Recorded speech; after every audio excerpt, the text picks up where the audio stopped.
हजारीबाग की रामनवमी को लेकर इस समय झारखंड में राजनीति बड़ी जोरों से चल रही है। विधानसभा सत्र के दौरान लगातार रोजाना जो पक्ष के विपक्ष के जो लोग हैं वह डीजे को लेकर धरना दे रहे हैं, अपनी आवाज को बुलंद कर रहे हैं। वहीं जो सत्ता पक्ष के जो नेता हैं वह डीजे को लेकर मनाही सुप्रीम कोर्ट के हवाले ये बातें कह रहे हैं।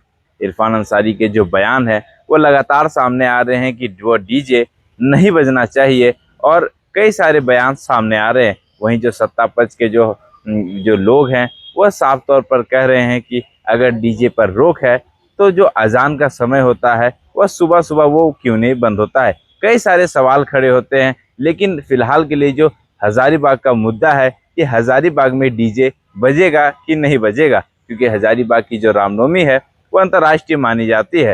यहाँ दूर दूर से लोग आते हैं और यहाँ हजारीबाग की जो राजनीति होती है या हर एक पहलू रामनवमी पर ही टिका हुआ होता है। ऐसे में जो सत्ता पक्ष के लोग हैं क्या कुछ कहते हैं इस मुद्दे पर कि हजारीबाग में किस तरह से राजनीति होनी चाहिए, किस तरह से जो रामनवमी है वो मननी चाहिए। इस मुद्दे पर जो झारखंड के कांग्रेस नेता हैं संजय तिवारी, साथ ही जो झारखंड स्वतंत्रता मंच के केंद्रीय अध्यक्ष हैं वो बाटेश्वर मेहता क्या कुछ कहते हैं। साथ ही आपको बता दें आज हजारीबाग के आईजी का क्राइम मीटिंग के दौरान भी जब उनसे यह सवाल पूछा गया कि हजारीबाग की रामनवमी को लेकर क्या कुछ तैयारियां हैं, तो साफ तौर पर उन्होंने भी कहा है कि हजारीबाग की जो रामनवमी है उसको लेकर दल बल की तैनाती की जो सिलसिले हैं वो शुरू कर दिया गया है।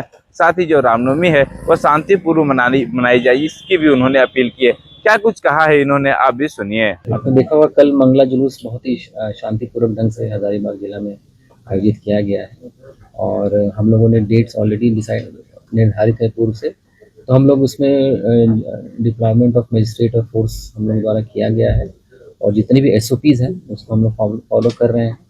लोगों से हम लोगों का निवेदन है कि आप भी प्रशासन और पुलिस के साथ सहयोग करें और इस पर्व को अच्छे से पीसफुली और भाईचारे के साथ मनाएं। ये बड़ी बात है कि डीजे जो सुप्रीम कोर्ट का आदेश 10 बजे का हवाला इन लोगों ने दे रहे हैं, यह बात सही है। सुप्रीम कोर्ट के फैसले का हम लोग स्वागत करते हैं, लेकिन पहला मेरा प्रश्न है कि यह अंतर्राष्ट्रीय रामनवमी है हजारीबाग, यहाँ 5 लाख लगभग लोग भीड़ होती है और डीजे बजाना कहीं से दिक्कत नहीं है। यदि दिक्कत है सरकार को तो डीजे कंपनी को बंद करे।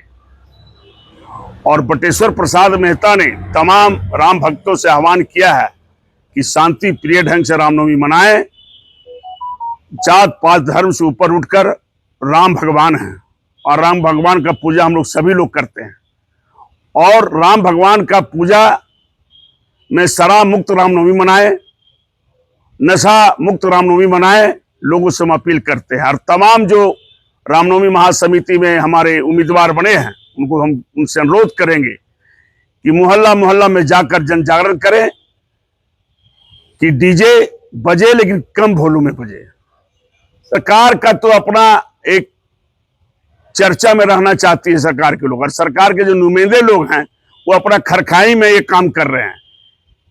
इसका जनता के सामने जनता से कोई बड़ा नहीं है, न अफसर है न राजनेता है। सभी राजनेता को जनता के दरबार में जाना होगा और उनसे आशीर्वाद लेना होगा। इरफान अंसारी तो चर्चा में रहना चाहते हैं टीवी में। इरफान अंसारी का कोई वजूद राज्य में नहीं है। उनका हॉस्पिटल को पहले सुधारे, जो हॉस्पिटल मिला है हॉस्पिटल में इतना भ्रष्टाचार उसको सुधारे।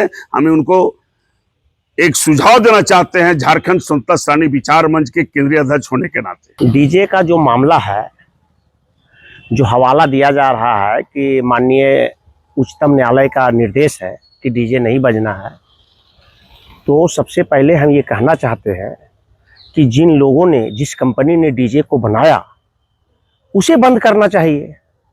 जब कोई आस्था का पर्व आया है और रामनवमी हजारीबाग के लिए इंटरनेशनल रामनवमी है और ये आस्था से जुड़ा हुआ है, हिंदुओं के आस्था से जुड़ा हुआ है, और ठीक इसी समय इस मामला को लाना कि सुप्रीम कोर्ट का आदेश है, हम भी सुप्रीम कोर्ट का आदेश का अवहेलना नहीं करना चाहते हैं, लेकिन ये आस्था का पर्व है और हजारीबाग में डीजे पहले भी बजते आया है और डीजे के ध्वनि से उसके आवाज से कि आवाज कम करके बजाना है ये चलेगा, लेकिन डीजे नहीं बजने देना ये छेड़ने के समान होगा और हजारीबाग को डिस्टर्ब करने के समान होगा।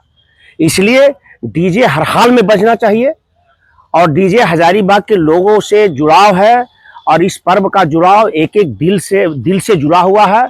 इसलिए डीजे को बंद करना हजारीबाग में आग में घी डालने के बराबर होगा। नहीं, कुछ लोग तो सिर्फ राजनीति करते हैं, उसमें हमें नहीं जाना है कि वो विधानसभा में क्या कर रहे हैं। उनका राजनीतिक प्रोपगंडा है।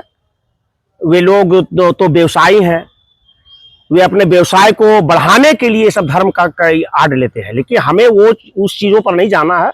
हमें ये कहना है कि हजारीबाग के एक एक सनातनियों के दिल में रामनवमी बसा हुआ है और इसे डीजे बंद करके आग में घी डालने के समान होगा और इस तरह से प्रशासन को शांतिपूर्वक ढंग से डीजे का इशू न बना के किस तरह से शांति से रामनवमी हो इस पर विचार करना चाहिए। तो आपने सुना क्या कुछ कहा है इन नेताओं ने, साथ में आईजी की बात आपने सुनी कि क्या कुछ कहा है आईजी बोकारो ने। आपको बता दे हजारीबाग की रामनवमी की इस समय पूरे हजारीबाग सहित पूरे झारखंड की निगाह है हजारीबाग पे टिकी हुई है कि क्या कुछ किस तरह से रामनवमी मनाई जाएगी। आपको बता दें हजारीबाग की रामनवमी कुछ अलग प्रकार की होती है, जहां 10वीं के बाद से जो जुलूस है वह शुरू होती है और लगभग 48 घंटे से तक का ये समय होता है जब तक ये जो रामनवमी की ये जुलूस है वो पार होती है, क्योंकि जो जुलूस पूरे हजारीबाग के विभिन्न जगहों से आती है और बड़ी संख्या पे यहाँ लोग होते हैं और जो दल बल की तैनाती होती है वो जामा मस्जिद के पास से